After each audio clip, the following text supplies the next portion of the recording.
Hi, my name is Paul Missy-Becker. This video demonstrates practical assessment number 5 for CHCDF V001, recognise and respond appropriately to domestic and family violence. I'm acting in the role of a financial counsellor. My volunteer has given consent to be recorded. I consent to be recorded for this assessment. Great. Hi Joey, look, thank you for coming in today. My name is Paul and I'm your financial counsellor here today. My role is to support you and to, with your managing your debts and to help kind of connect you with the services that can support your well-being.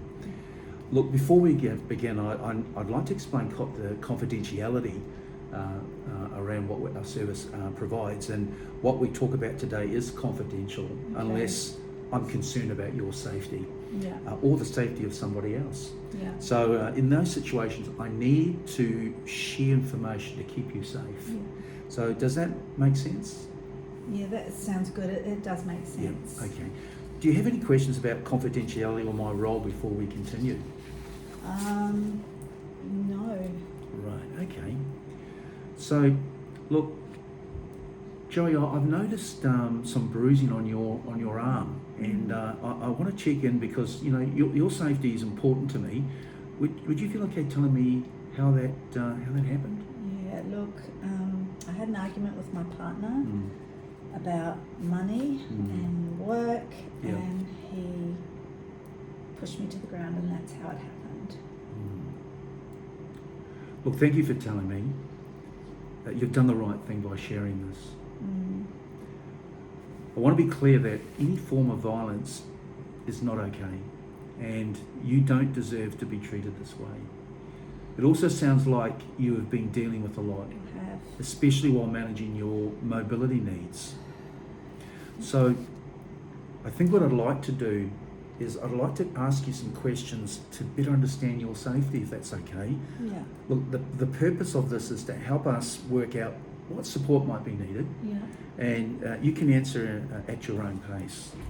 So what kinds of behaviour have you experienced from your partner? Look, to be honest, this was the first time that he pushed me.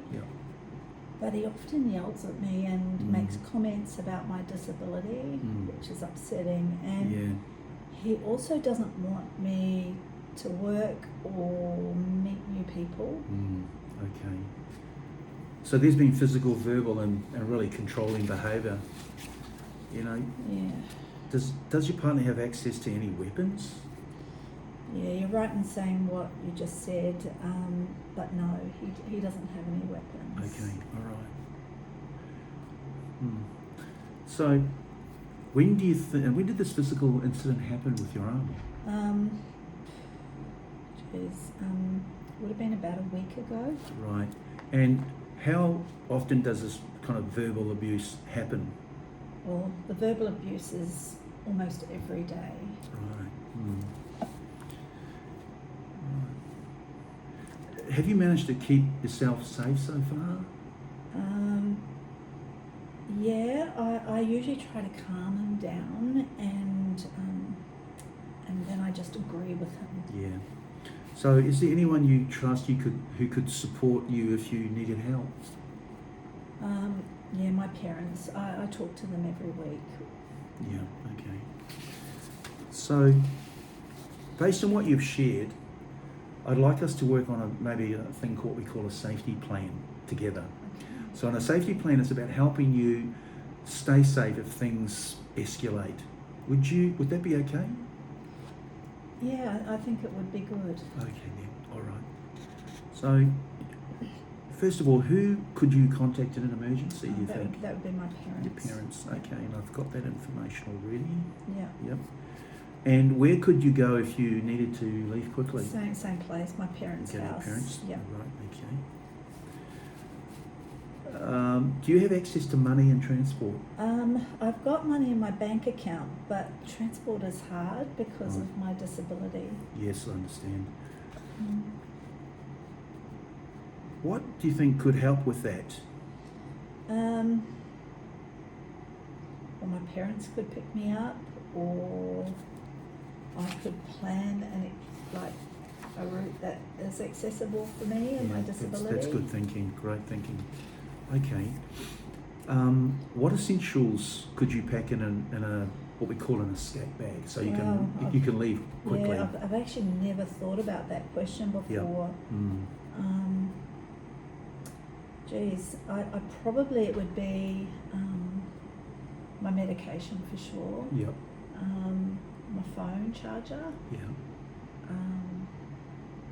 My bank cards, because then I'd have money, and my ID. Yeah. Okay, that's good. That's good thinking. So, what might make this plan hard to follow, do you think? Sometimes I worry that I won't be fast enough. I won't be quick enough. Yeah. I won't act quickly enough. I understand that. So we can keep this plan simple and practice steps so it feels more manageable. Does this plan feel realistic and something you agree with? Yeah, I think if we worked on it a bit more, yes. Yeah. Okay. So our service can support you financially, but longer term support around family violence may also help. Now, there are specialist services that offer counselling, case management and disability specific support for you. Wow. So some services focus on family violence counselling, while others might provide crisis accommodation and some disability sensitive support.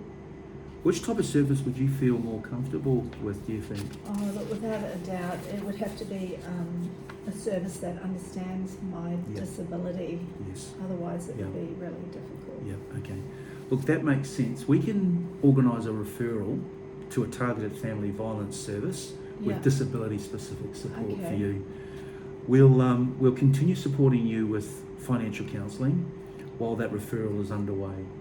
Okay. So let's take a moment then. So before we finish today, I'll just summarise what we've discussed for you today. Yeah. So you've shared experiences of physical, verbal and controlling behaviour from your partner. Yeah, that's true. We've completed a risk assessment, developed a safety plan, and we are there. Yeah. And there. We've included contacting your parents. Yes. And going to their home if needed, and identified ways to manage support, transport and essential items.